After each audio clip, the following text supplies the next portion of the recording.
Okay, Mr. Simile, we're having some difficulties here, but we are live on YouTube now. So if you wish to begin. Okay, so we don't need to shut down first? No, we're good. We can move forward.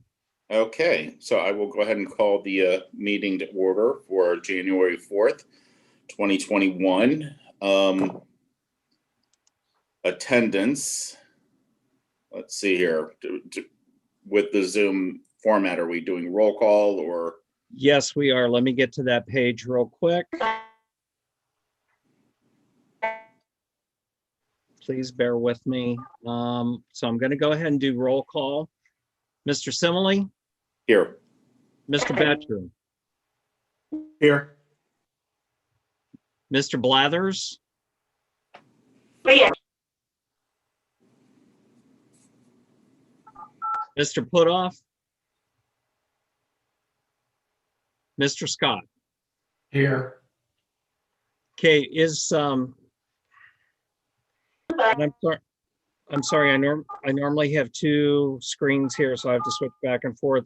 Is Mr. Blathers not here?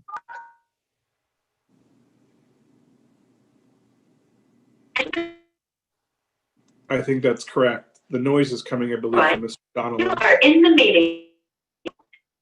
Okay, so we need a motion to excuse. Hang on a second. Mr. Putoff and Mr. Blathers. It looks like it's Mayor Densmore and Mr. Donnellan joining.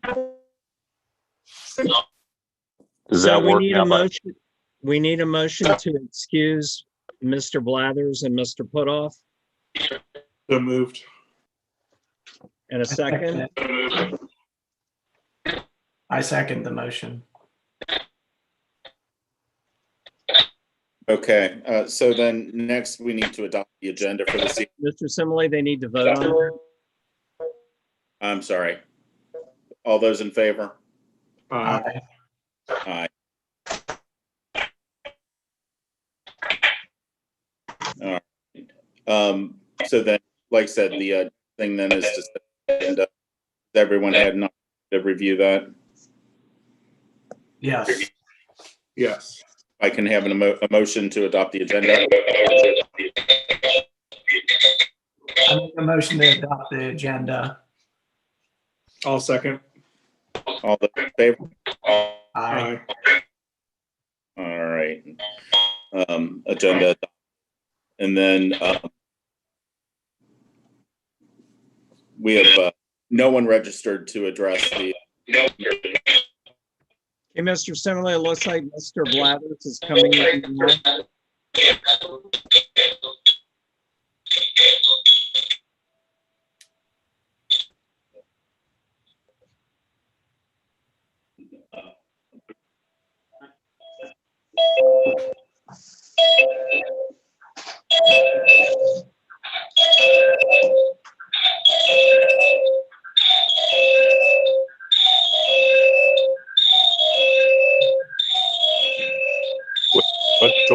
What's going on right here? Ring, ring, ring. Mr. Donnellan, are you able? Hang on. I muted him. Sorry, Terry. All right. I think the David I'm showing on my screen is Mr. Blathers. Is that correct? Yes, it is. I couldn't hear that. Was that Mr. Blathers? Yes. Well, off to a rollicking start here. Juliet. You come here. Okay, so.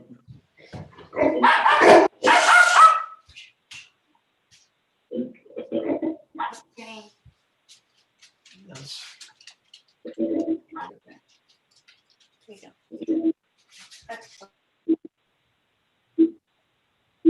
Okay, so as I mentioned, we have no one scheduled to address the commission this evening. So next thing on the agenda is to approve the minutes, or well, I'm sorry, organization of the committee for the 2021 calendar. to start with, if we need or want to make any changes to the positions for the commission, now would be the time to do that, unless we are keeping everything the same.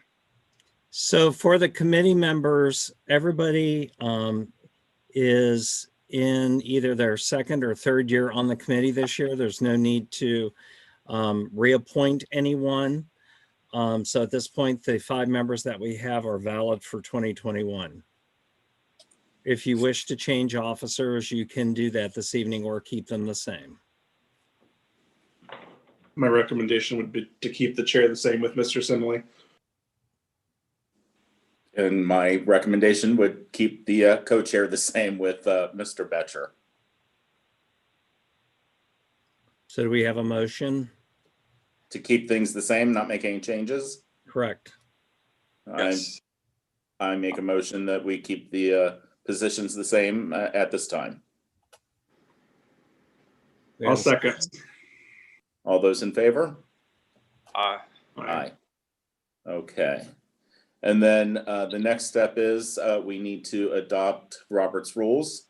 If I can have a motion for that. I'll make a motion that we adopt Robert's rules. And I'll second Mr. Blathers. All right. All those in favor? Aye. Aye. All right. So next is to approve the minutes from the meeting in, I believe that was in September. Yes, September 8th, 2020. Can I have a motion to approve the minutes? Make a motion to approve the minutes. And is there a second?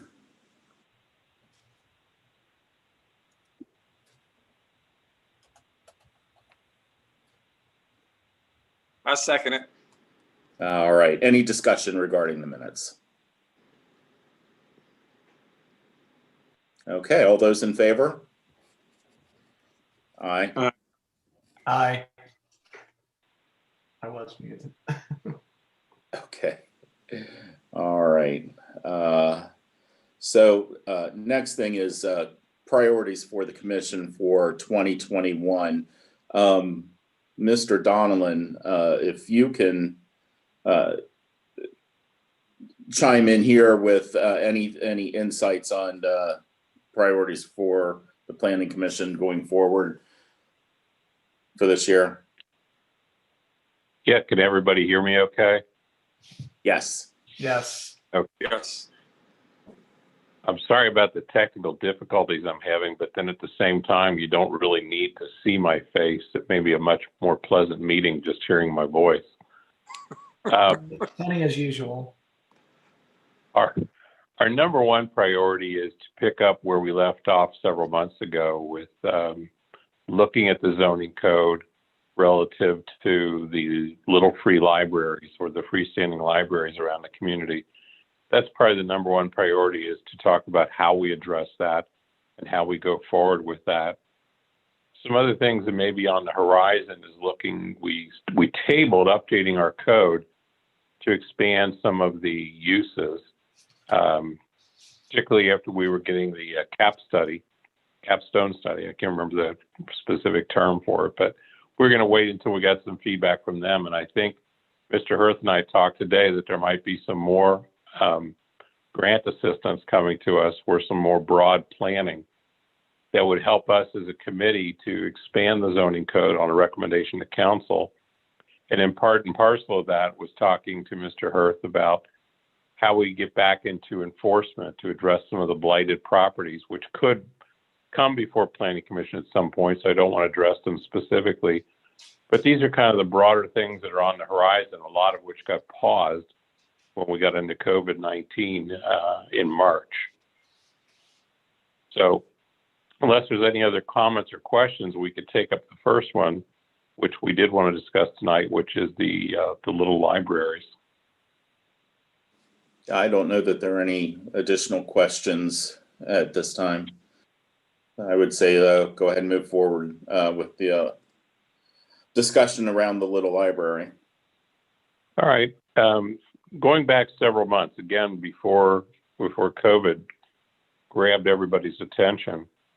There was some interest, some discussion about a community-wide project to bring the little free libraries, the little library stands into the village, which is exciting. I mean, there was a lot of great input from residents who were excited about it. Kind of marries well with the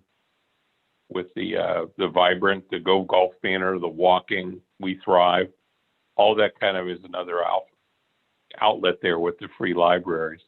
So when we're talking about it in the springtime, the discussion had been whether to amend the code to recognize these as accessory structures and put appropriate controls in place, or whether to go forward with variances on a broader scale to immediately get some of these installed in the community.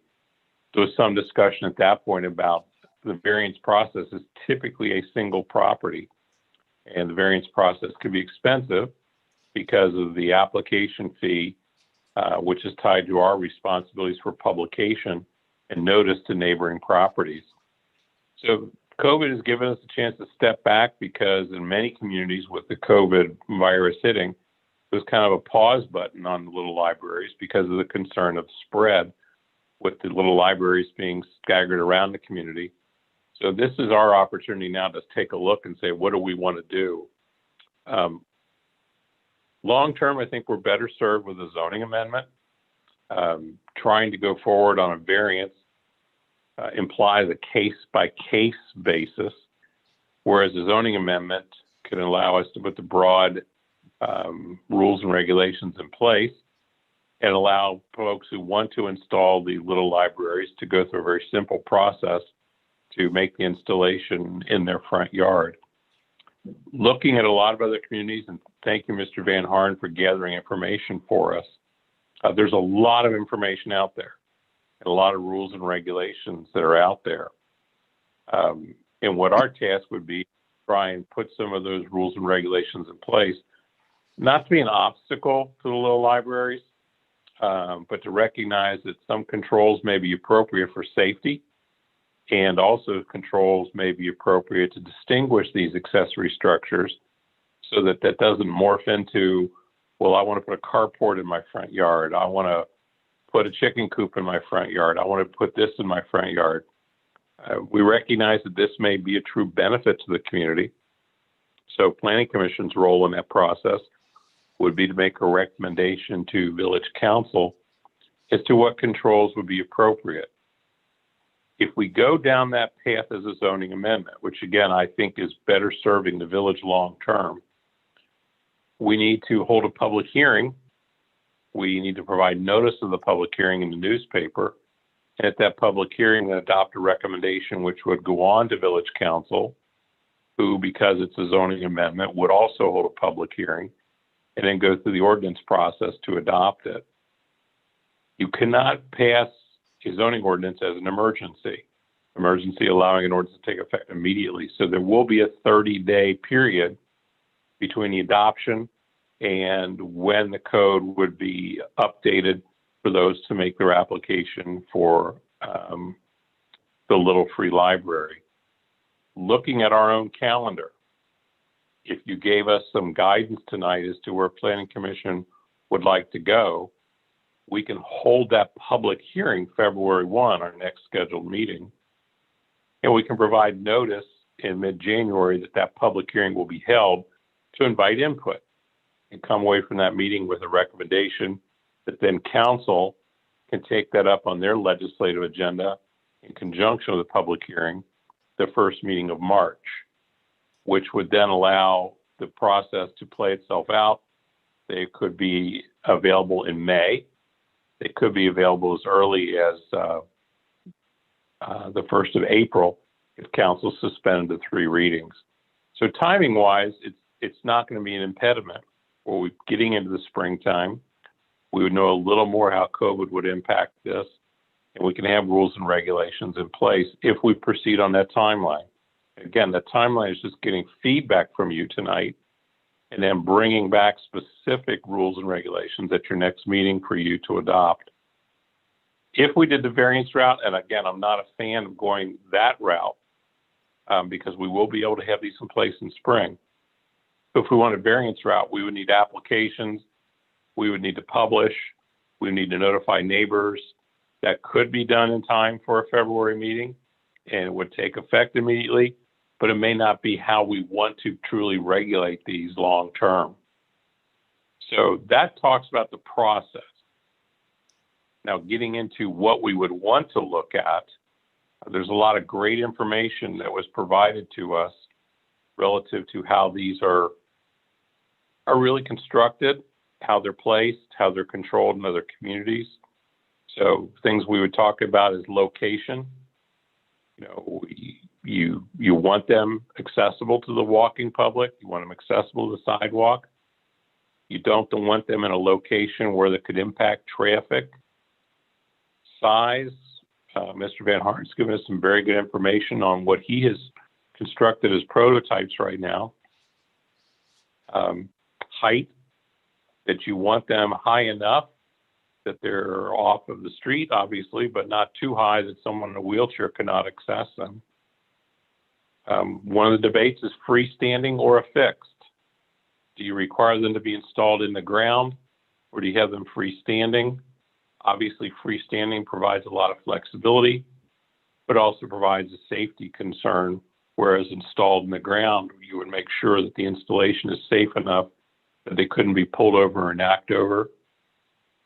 Mr. Van Harn had some good information there regarding safety glass, that you don't want regular window glass to be installed that could break and cause a problem. Again, how many in the community? How far apart would they be in the community? What is the demand in the community? We don't know. Signage. Most of these are constructed to look almost like a little house. We've seen those as we travel around the Midwest and the South, that they say "See Rock City" on the top, or "Chew Male Pouch Tobacco," but we probably would not want advertising on these. There's a big question about if they are little free libraries, tying them into that national organization, which does require registration by the applicant because it is a trademarked product. And then the permitting process.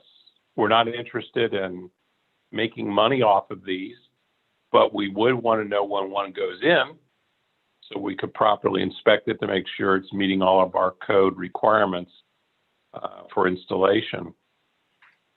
Again, before we begin the discussion, one of the things Mr. Hirth and I discussed was, do we put this in place and maybe allow a trial run? You know, we've got 2 parks that are accessible. Do we let the village install them in 2 parks? Do we have 4 residents who want to install them? Do we do trial runs to see how they're functioning, how they work before we go to the broader community? So that's kind of what we're just asking tonight, is give us some direction that you like this idea, you're concerned about these issues, and then we can craft something very specific to bring back to the February session with appropriate notice and start that process. So I guess the first question on the table would be, do we go through a variance process, or do we go through a zoning amendment process?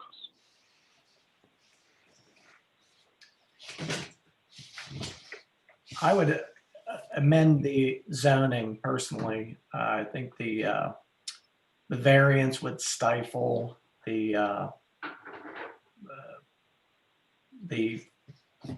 participants' willingness to create these little libraries. So that would be my recommendation. I'll agree with that. Yeah, I think it also saves time on the part of the commission, not having to address the same thing multiple times. So I think we're okay then with that zoning amendment process, that even marching forward with multiple readings, we could still have this in place by mid-May for the first installation. Does that schedule look okay to everybody, that we're meeting the request or the demand to initiate this? Yeah, I would say the so. sooner the better. I know that there's a lot of, not anxiety, but a lot of energy that people want to get these up sooner rather than later. Okay. I agree, sooner than later. Okay. So we can again get some guidance from you tonight, and then we can come back with a recommendation for rules and regulations at the next meeting and let you pass those on to council to start the formal process. And keep in mind, we could bring these back to you in February. They're not carved in stone. You could make amendments, changes at the February meeting and make the recommendation on to council. Council can also get additional input and make rules and modifications to it before we do the enactment of it. So, we're not committed that this is all we can do and this is only what we can do. This really is just saying, let's get the ball rolling. I read through the kind of prototypes and, what other towns are doing as Bellevue, Kentucky, and I think I have a good handle on it. The only thing that I would recommend is that whoever constructs it or whoever has it in their yard maintains it. That's the only thing that I didn't see. But other than that, I'm okay with what I've seen on the research. So I don't know about the rest of the council, but I would think that it shouldn't be too much of a process to put this together and get it going. Some of the things I think that I agree, Mr. Scott. Some of the things that I think that we are going to want to focus on are how many, a quantity, spacing, how frequently they're going to be permitted to occur in the village. I definitely don't think that we need one every block. Things, guidelines as far as how they're to be maintained are things that we're going to definitely want to think about. Location in on private property, especially guidelines there, bearing in mind that we're not going to have input on each individual installation. I think we need to think this through from that standpoint. In addition to, coordinating with the building code enforcement officer that maybe we ask that they be inspected on a regular basis, whether that's once a year, to make sure that they're being maintained. Just some things to think about that we should be discussing, I think, that should be part of this.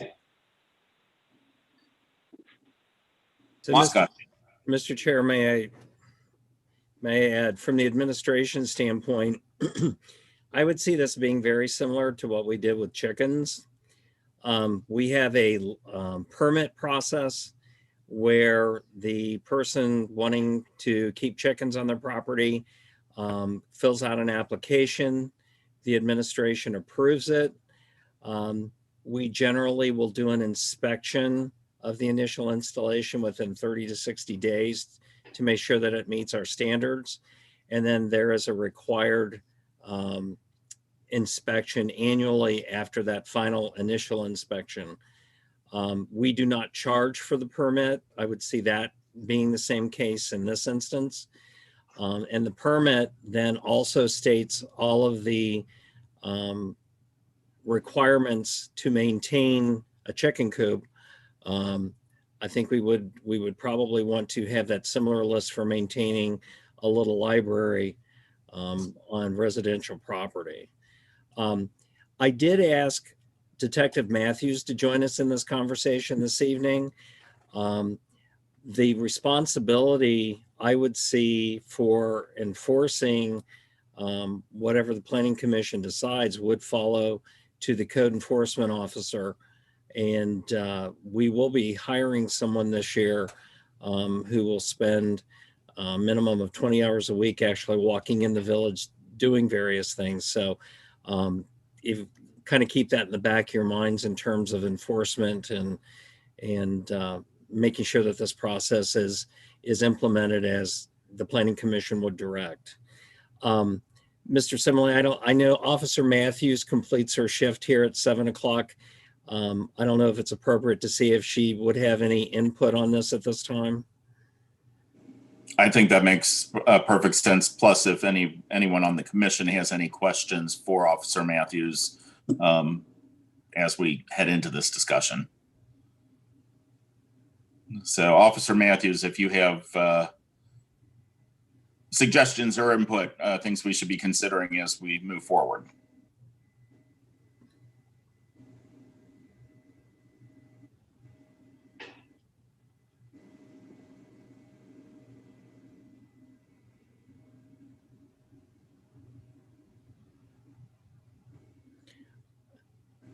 So I believe Zoom is acting very strange this evening. It was kind of hard to get on.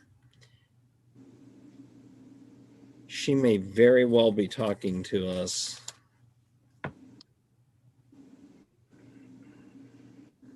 All right. Well, until we ascertain the situation there,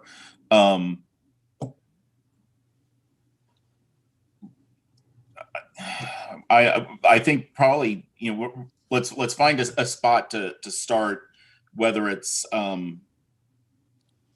distance, you know, the distance between the individual library units, or a quantity for the library itself. You know, one of the things that Mr. Donnellan had mentioned was the possibility of moving forward with 1 or 2 units as a trial run to get a sense of what the use and demand is. Thoughts on those items? I think from go ahead. the notes that I saw, and I could be wrong, that that came in as part of the briefing, were that there was an interest in 8 throughout the village. I like the idea of this being a village. You're not having to be maintained and watched over on village property. I think this should be on private property, in my opinion. My biggest concern, again, would just be the maintenance of it. But I don't know that, you know, that the village needs to take this on, and this needs to be a village responsibility. As a member of council, and just, I think the administration and the down trickle has better things to do with their time than us putting this on village property and having to have the service crew install it and things like that. So I know that there's enough engagement from the community for this to be a private movement that we don't have to be a part of as the village. So that's my opinion. I agree with that. I agree. May I respond to that? Because I did have insight that I didn't about that, because I'd asked that question before. Well, let the committee discuss, and then we can open it up for comments. Okay, that's fine. Thank you. So I agree with Matt, you and Terry. Maybe it's something that could be, for instance, maybe 8 or 10 or 12 permits that are allowed, and then, or whatever number we choose, and see how it goes, and then maybe release more permits. In terms of the spacing, I'm not sure about that. It could be a maximum of 1 per block, but there may be hot spots in the village that there's more than other areas. So I guess these are things to consider. I think if we look at dividing the village up into quadrants of north, south, east, and west, and then more of a central location, I think a good starting place could be like 1 per quadrant or area. 1 in the south area of the village, 1 in the north, 1 in the central area. Maybe looking at a starting point of 5. Well, that might be a good approach. You know, 2 options there. One is to set an initial limit that there's an authorized 12 or whatever it would be, and then with the ability for the administration to make a recommendation to council down the road to expand that without going back through the whole zoning process. it could also be very easy we're almost a square, to lay out that square in the residential area. And as Mr. Simley is suggesting, divide it up into quadrants and just say initially X number permitted per quadrant.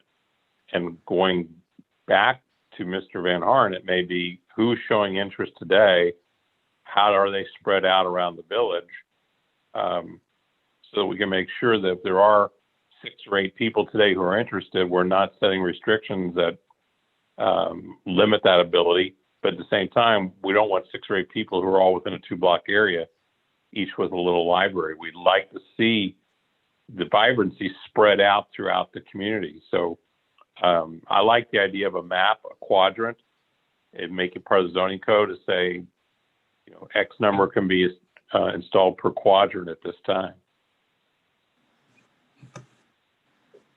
And maybe what we can do is come back to that next meeting with a map kind of chunked out with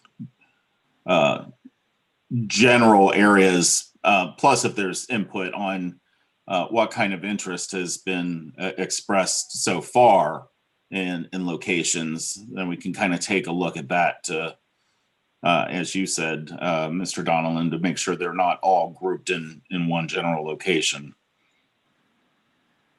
And I'll, Yeah, that could be just a reminder that I think Mr. Van Harn did want to comment on that. Not to forget that I asked him to be patient. Not at all. And why don't we go ahead and ask if there is any specific input on this specific topic as far as location and quantity, bearing in mind we're also going to be needing to address specifics of placement on property, Right. and any requirements around that there might be. So I would suggest that at this point, if Mr. Van Harn or any of the other folks listening in have specific input on location, how they're placed around the village. Specifically, when I talked to the commissioner, I brought up, how do you help control or influence how close they are or whatever? I says, is it like number of homes apart, and she was very specific to say, no, you want to do it, at least she sounded specific to say per like X amount of feet. And I know different villages would be different, so that's why I left it blank for us to say, if we figured out the average block, and you say, I think there could be 2 on a block, 1 on each side or something, you can actually measure in general how many feet apart those would be, and in a sense, and say that's the restriction.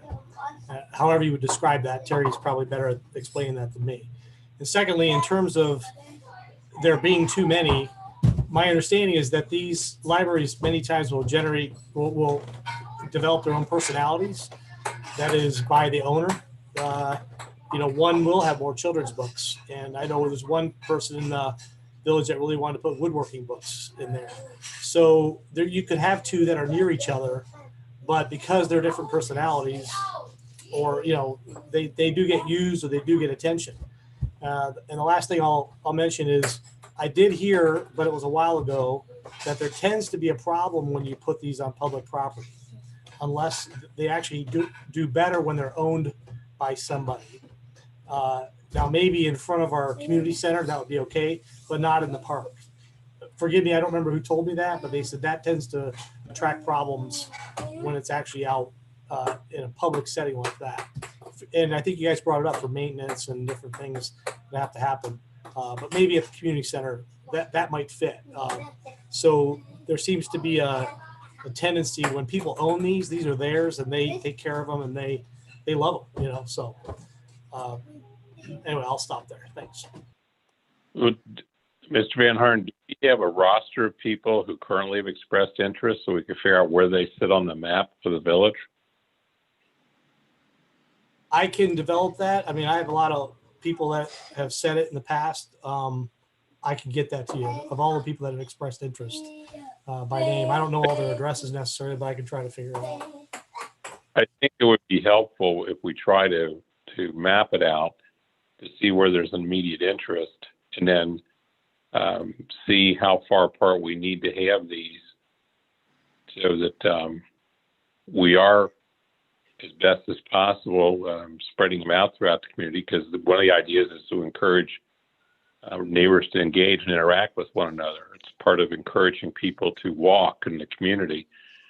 So without committing that those are the first who will be able to get one, if you can give us an idea of what the interest is right now. Now, I'm not suggesting let's go out and say, come one, come all who are interested in a little library. We've had this on the radar for a year, so I would have to think, like Mr. Marks at one time said he had some interest, is trying to get a list together and figure out where they lay on the map to see if we could do some quadrants, or if we could describe them as so many per linear foot, and kind of figure out how we want to spread these out, how we want to restrict them. So I think that could be helpful if you could get that to Mr. Hirth and me within the next week, because our task is going to be putting something together for the February 1 meeting of Planning Commission and providing that public notice. A couple other points that came up. I agree with Mr. Scott that we should have language in there about maintaining, preserving. People need to understand if they put books in there and someone vandalizes the books and throws them over their front yard, they have to pick them up. They can't just say, I didn't do it, so I'm not cleaning it up. So we do want a maintenance standard in there. I think location on the property kind of ties into height as well, that we want to have it accessible to the walking sidewalk. So we don't want someone putting it on a high location of the property, even though they would say, come one, come all. We don't want to encourage people to be climbing up stairs or walking upstairs or climbing up walls. We want them to be able to reach over and grab a book. We don't want it hanging over the sidewalk, so it becomes an impediment, but we want it within, for lack of better terms, arm's reach of the sidewalk at a height that's accessible to wheelchairs and the general public. Thoughts on that location? I think I agree with you, Terry. I also would say that, you want to put it in a spot that is far enough away from the driveway where cars won't hit it. And, every lot's a little different. So maybe it's also part of that permitting process where they make a little sketch and put on where it's going to be located in their yard. I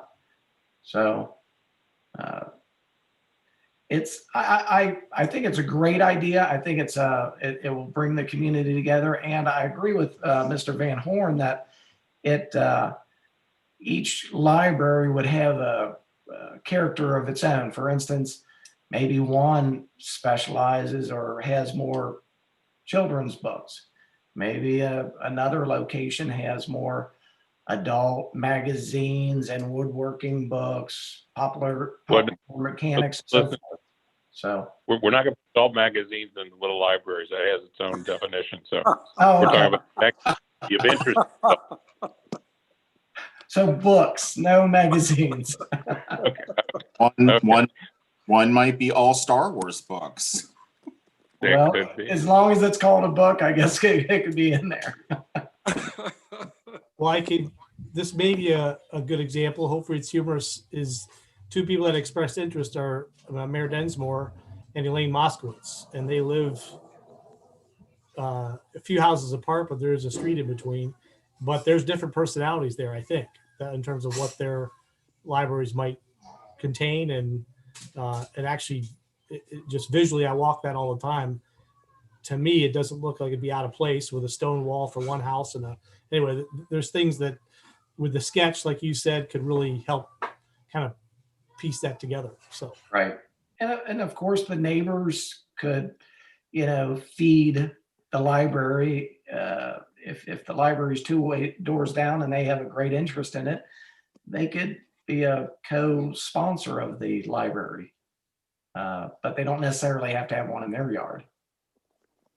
yeah, quick question. We did have an idea where some businesses may sponsor these and we put a little plaque to say that. Is that considered advertising, or is there a distinction to that?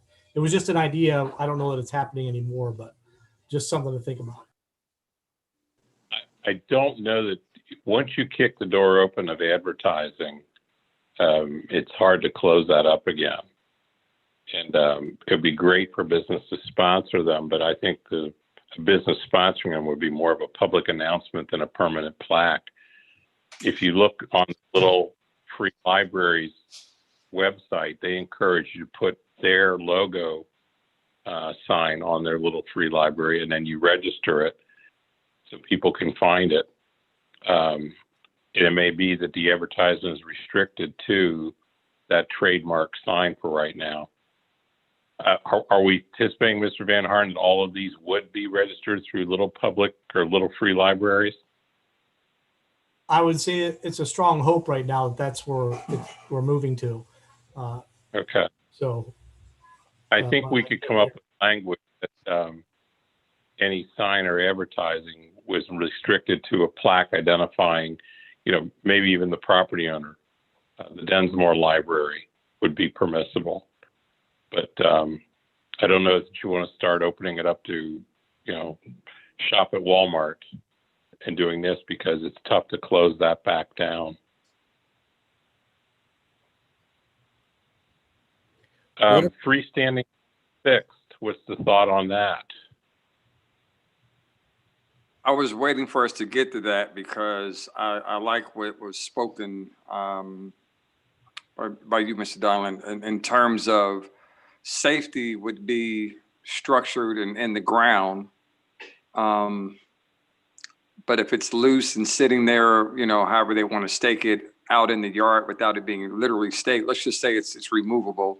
I think we run the risk of more of a safety issue because I'm just going to put it out there, vandalism, perhaps, strong winds or whatnot. Now we have, it's toppled over. Now the magazines come out. Now we have, trash, and that has to be, taken care of as well. So I'm more on the lines of thinking in terms of having it fixed. I don't know how personal, individuals in their own residence in their yard, how they would feel about that, unless there's something that's not going to necessarily disturb or tear up the structure of their yard. Some people like myself are a little picky about grass, but if it's one of those things to where it's not going to be much of a nuisance or bother to the homeowner, I would look more for it to be fixed in the yard myself. I think if we're going the route that this is a permanent structure, then I think that there should be certain requirements as far as it being set in cement or whatever, so that it is a fixed permanent, like you would a fence post, stable. Yes, exactly. You could almost do it, for instance, like a fence post or a freestanding mailbox. Yes. I've seen pictures of Mr. Van Horn's prototypes, and he has kind of a leg or feet on it, but it could be just as easily the 4x4 would go into the ground and be concreted in. Nothing, difficult, but maybe a 8-inch hole, and you put a 4x4 post in and one bag of concrete, and there you have it. Yeah, my recommendation would be that we require that it be set in concrete. Right. Somebody's not going to pick it up and walk away with it, or good windstorm comes and knocks it over.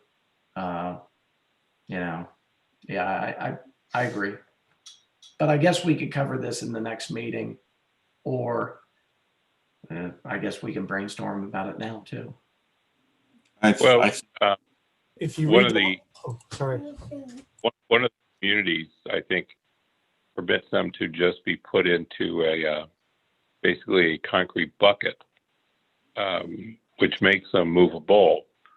But the concern is that offering a challenge to people, see if they can pick it up and throw it, versus securely anchored to the ground could be someone digs a post hole and puts concrete in it, or otherwise is able to anchor that post into the ground so that it's not movable. And I think that's the standard we're talking about, that it's not movable in any way. So securely attached to the ground and not movable.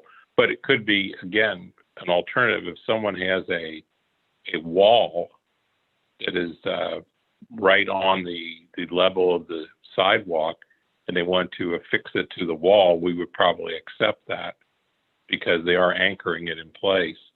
We just don't want something that is movable or as a challenge to someone to say, I'll show you how I can move this. I mean, that's my thinking on trying to write this. Yeah, I would focus the language more to say that so that it's not movable or anchored in place, that it is anchored in place, and let the property owner figure out how they want to do that. Because someone might want to put it into a planter and put that planter down in the ground or something like, everybody's scenario is going to be different. Like I couldn't put in my front yard, if I were to put one of these in, I've got a rock wall, retaining wall in the corner, and then there's no way that I could dig up 4x4 into my front and then concrete it. It's just not feasible in my front yard, but there's ways that I could do it on that wall. So I think just, putting the language that it is anchored and immovable is good to help provide a little levity in that. I agree. I agree also. It's a good idea. If you look at the language of the codes that I covered, that specific one says enclosures shall be anchored to the ground or otherwise securely attached to something having a permanent location on the ground. And Perfect. Elaine Moskowitz is a good example. She has that wall and she's been asking me, so we may put it on her wall, but I told her we could chain it or anchor it behind it or put a 4x4 behind the wall and attach to that. Something that would answer those words that this thing, the way the code was written for that, whatever, I forget where I got this one, but anyway. Okay. And just real quick, I know we kind of moved into this, how they're going to be fixed.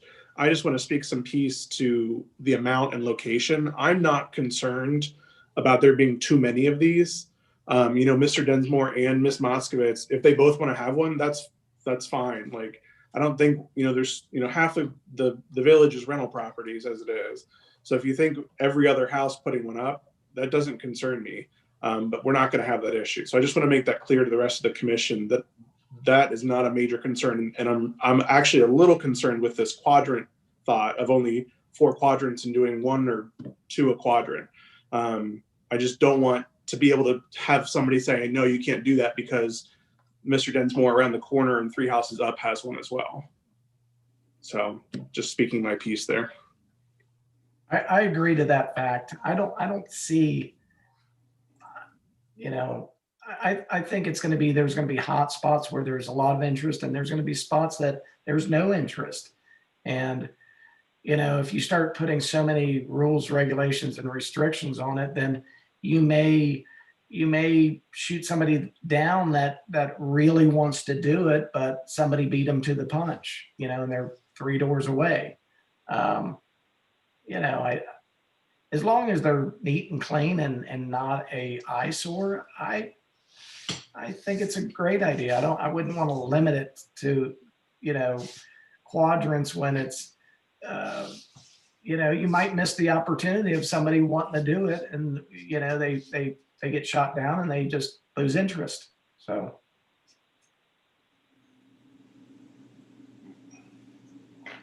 And it's kind of like this COVID, it it's doing a couple things. Some people it's keeping them apart. Some people it's making us do things like the Zoom meetings, and we're still communicating and getting together, but we're doing it in a different way. So it, and this if you think about it, most people are staying home more, so they're doing things more at home, and these little libraries may be like this is a great opportunity to get it going with our current situation. I agree and disagree. I agree that we don't want to discourage someone from doing this that wants to do it. But at the same time, at this stage, I think that we need to put limitations around it.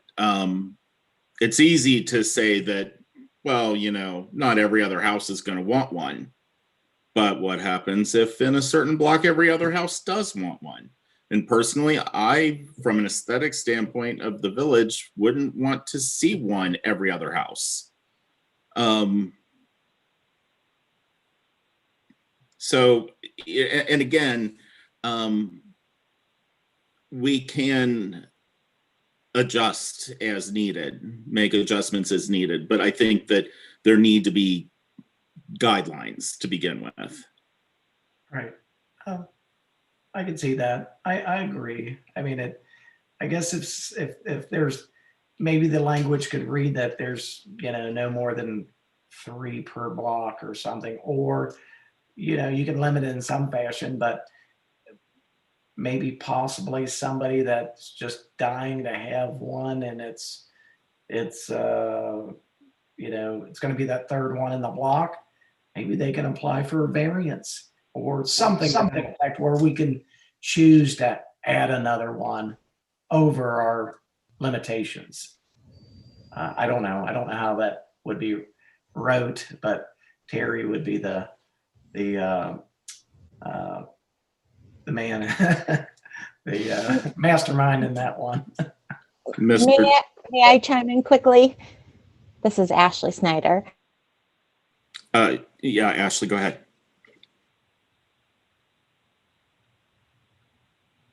Ashley, can you hear us?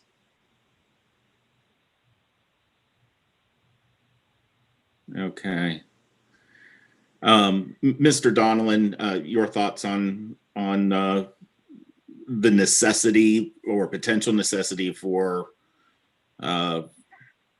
specifics on location? Well, it may be helpful for us to find out what that initial interest is and engage with the people who already want to have these. If we put a distance restriction, are we dampening that enthusiasm? Or with the initial interest, do we have it spread out enough that we're okay with it?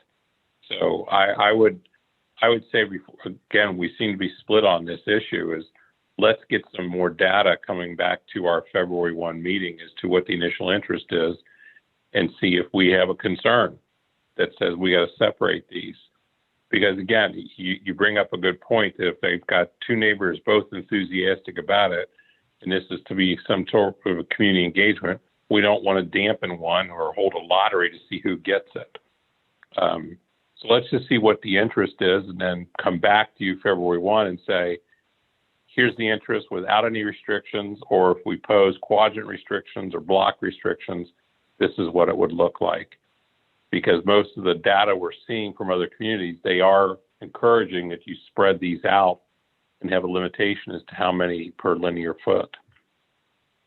Okay, yeah, let's plan on revisiting this one then. What about? Oh, it's me, Sharon. Go ahead. I just want to ask if I could speak too. Sure, go ahead. Go ahead. Yeah. Okay, I'm going to add a little loop into this. What about adding little pantries along with these little libraries? we have a community of low income people. And I think adding these little pantries and not having a whole lot of them, but that might be a good thing for our community. And I just looked up the website. There is a website for little pantries. I don't know if it's connected to the little libraries or not, but they do mention the little libraries on there. And it's not a nonprofit. It's just a bunch of neighbors that got together and started this. So that brings up a really good question, Mr. Donnellan. Is there a way to approach this that it covers this type of structure, or I mean, should this be addressed as separate issues? The structures for the little library and the little pantry are virtually identical from the ones that I've seen. So I don't know if there's a way to address both. I don't know if there are other similar things that are going to come up down the road. I can't off the top of my head think of what they would be for, but yeah. Well, the other thing, I mean, yeah, we could write this to serve the broader, not just books, but broader public interest. The only concern that jumps to my mind with the pantries is controlling what gets put in there, perishable, sealed. You don't want to encourage varmints coming around and getting into the food sources. You want to make sure that if someone puts a can out there, that they don't leave it through the summertime and the can goes bad and then someone eats it and somebody gets sick. So I certainly would open up to looking at what the little pantries are and seeing if we could wed the two of them together. Another concern that pops to mind is, do you need a larger pantry than you do a book house? The book houses are 3.5 cubic feet and hold up 12 books or so. Are we talking about something larger to be a little pantry? I haven't looked at those, but we can certainly bring that back too on February 1 and say just what little pantry looks like as well.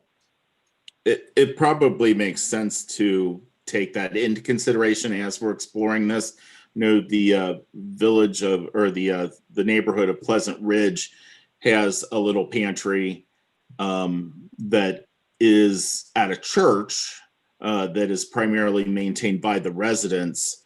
But you do have a core group of residents that regularly check and stock the pantry, and it is limited to dry goods and canned goods. And it is just about, it appears to be about the same size as the little libraries. Yeah, let me take a look at that as we're putting something together for February 1. We don't have to define these as just book pantries. We could define them as pantries, which could include and put in there dry goods and perishable, or canned goods that are non-perishable.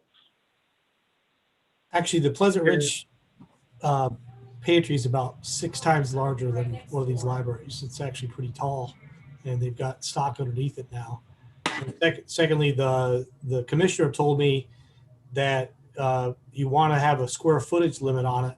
He said one community said that she said they put a restriction where they can't be big enough for a child to get into. And then she said, well, how big is a child?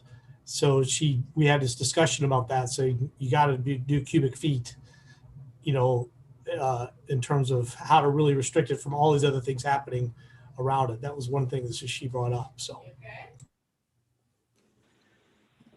I never I'll take a look. the cubic feet of a child. Yeah.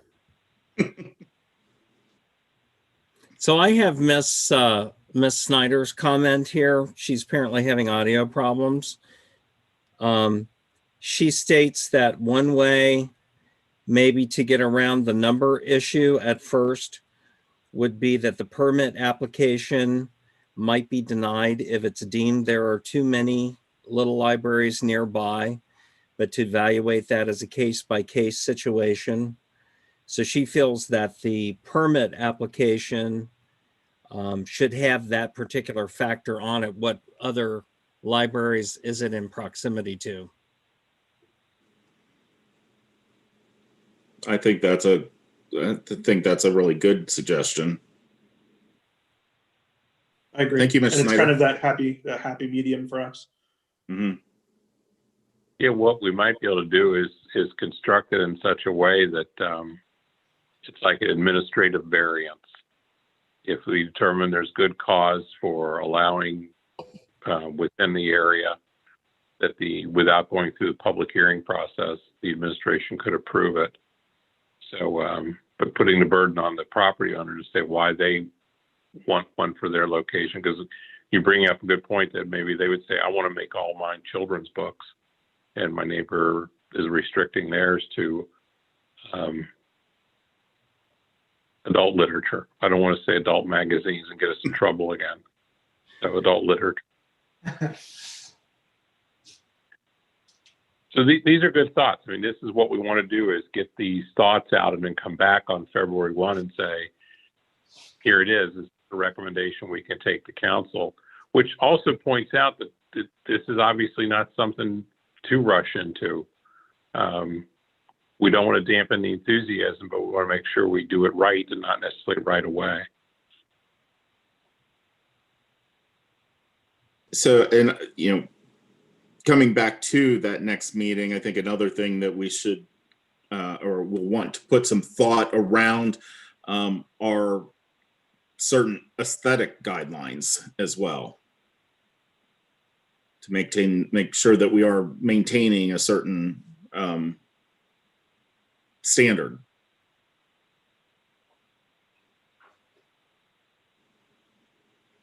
Would you like to elaborate on that a little more, on like how you want to enforce that? Well, I think a good example would be that require that they're painted and not unfinished, or that they are, I don't know. I mean, that's the initial thought that I can think of. If they're allowed to just be stuck in grass, are we encouraging people not to trim around the bottom of them and have grass growing around it? Do we require that there be landscaping around the bottom of them? Just as examples. So there is one of the things that the addition of a part-time code enforcement official will do for us is we have it in our ordinances that peeling paint, broken gutters, general disrepair on a structure has to be addressed. I would see the little libraries being no different. So if a library has started to peel or is not finished, that would be an issue that would have to be addressed by the code enforcement official. Yeah, I think that sounds like a feasible way to handle it. The structure could be made of something that doesn't need to be painted. It could be copper coated. But as long as it's maintained, and I don't see it as being a problem. Maybe that requirement should be listed on the application, and with the application, maybe we ask them to submit a plan for how they're going to decorate it. Yeah, what we want to get into though is we don't want to become an aesthetic committee that says we don't like the color paint you've chosen or the design you've chosen. Getting back to that maintenance, we do want the wood to be appropriately either stained or painted, or I can't think of the term, but we can plug it in there. Treated. Treated. Thank you.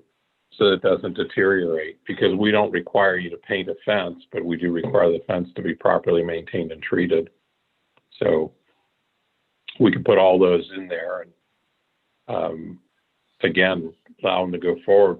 From what I've seen of these, people like them decorated up. They like them finished. They want to paint them in psychedelic colors and so forth. So I don't know that we'll have just a raw, birdhouse sitting in somebody's front yard, as long as we make sure, again, the maintenance issue is there. Right. I'm sure there's a lot of fun things that you can do with them. Maybe you have a yearly contest on the best decorated food pantry or little mailbox or little library. Yeah. Sorry, go ahead. I'm sorry.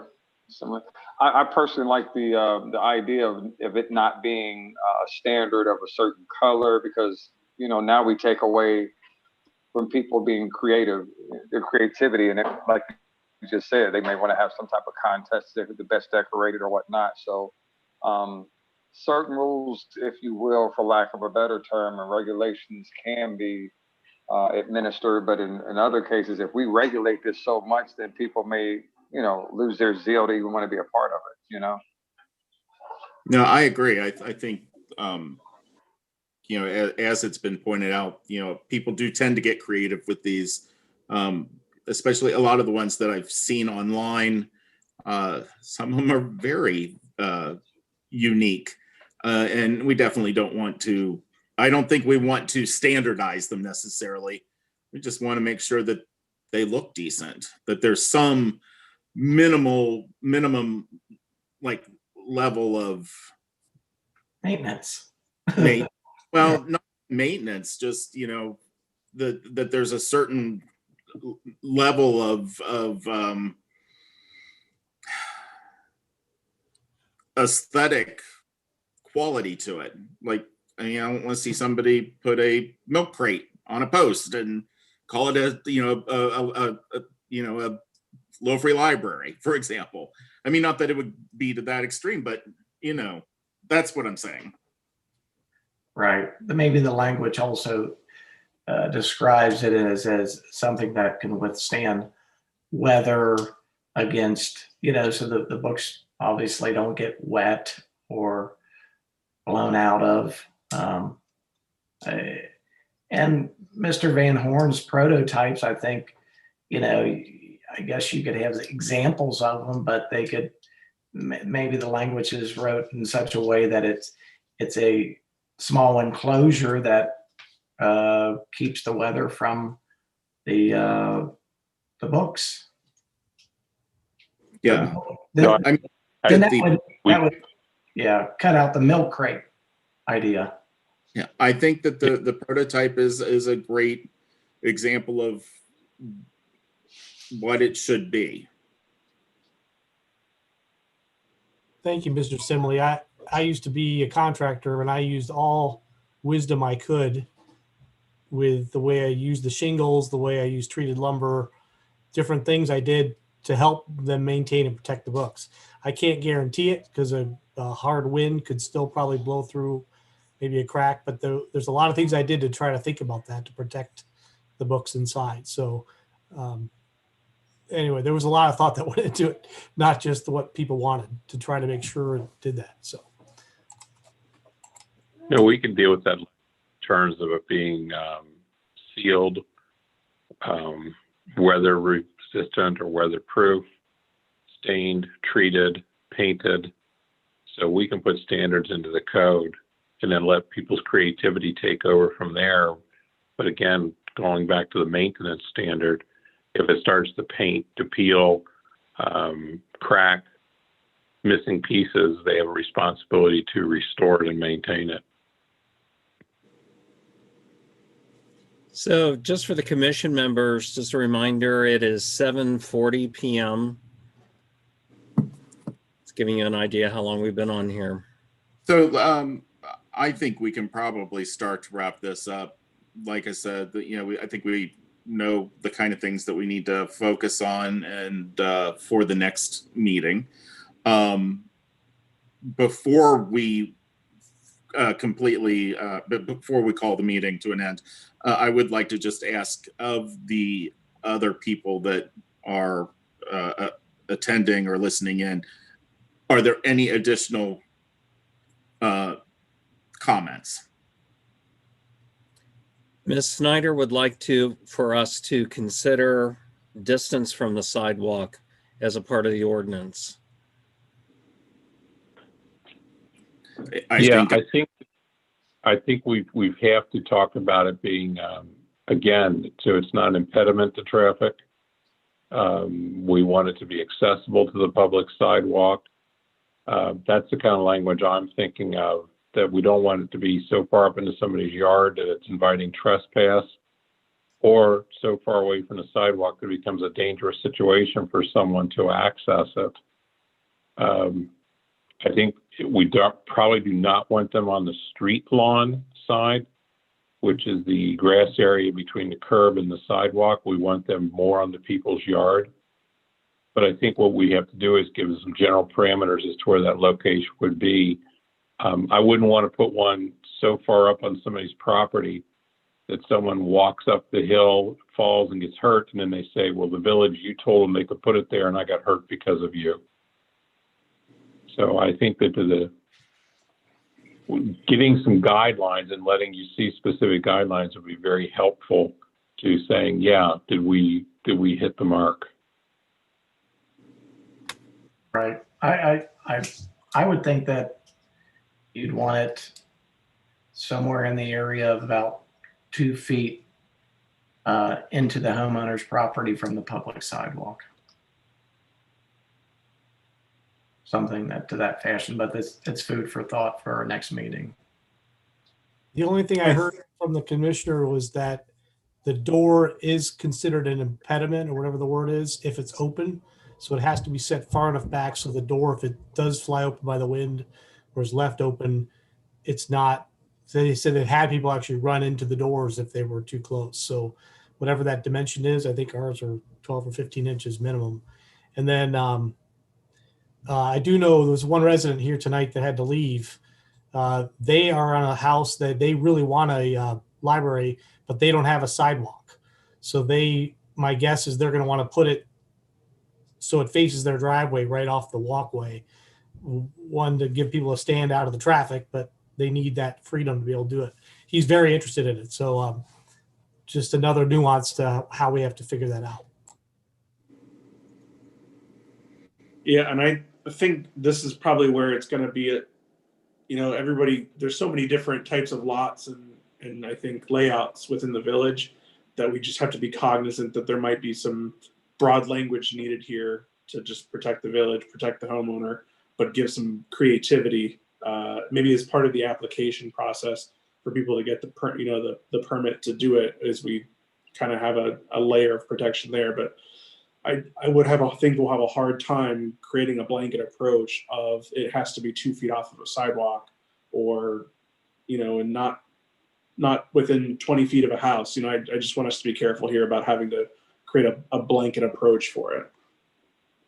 I think that there needs to be thoughtful discussion around it. I think, as Mr. Donald has pointed out, definite valid reasons for public safety of not wanting people to have to encroach too far into someone's yard. I can also see valid concern of safety as far as not wanting it too close to a driveway, that people are gathering in or near a driveway, and safety with kids playing in a hanging out in a driveway that's not theirs with cars. So I think that any restrictions that we put forward definitely have to be with keeping in mind that it's the public's general safety that we're trying to maintain. Yeah, I think we can do it in general language without getting into the meets and bounds, foot measurements, and so forth. Other than height, I think height is still an important specific restriction, but I think it comes back to accessibility to the public sidewalk. The person who wants to put it in their driveway, maybe they have to make a request for a variance. But when we don't have it accessible to a sidewalk, then we're encouraging people to be walking across the street, standing in the street, being in the street, and that gets into those safety issues. And frankly, not everybody can have one. So I think if we talk in terms of accessibility, that gives us a standard to measure when one can be applied without getting out the tape measure and measuring exactly where you are in relationship to the sidewalk. And making sure, again, accessible to the sidewalk, but no part may overhang the sidewalk, including the open doorway, so that no one gets hit when they're walking up and down. But this is all great input, and I think that we can again, I'd like to know who out there today wants one so we could see how it lays out on the map. But I would like to put something together and then share it with the commission with the idea that we would post this for public hearing for February 1 to move it forward in the process. So I'm sorry, when is our next meeting? Monday, Yeah, I thought it was February 1st. I'm sorry. February 1. Okay. All right. So yeah, I think we've probably gone about as far as we can with this particular conversation. Is there any other old business that we need to discuss? Not that I'm aware of. I think we've got our leadership in place and we got a pretty good agenda to get kick-started in 2021. Sounds good. So we just announced that the next meeting is February 1. So that covers announcements. Is there anything else before we call it a night? So that meeting would likely be virtual, also at 6:30 p.m. Okay.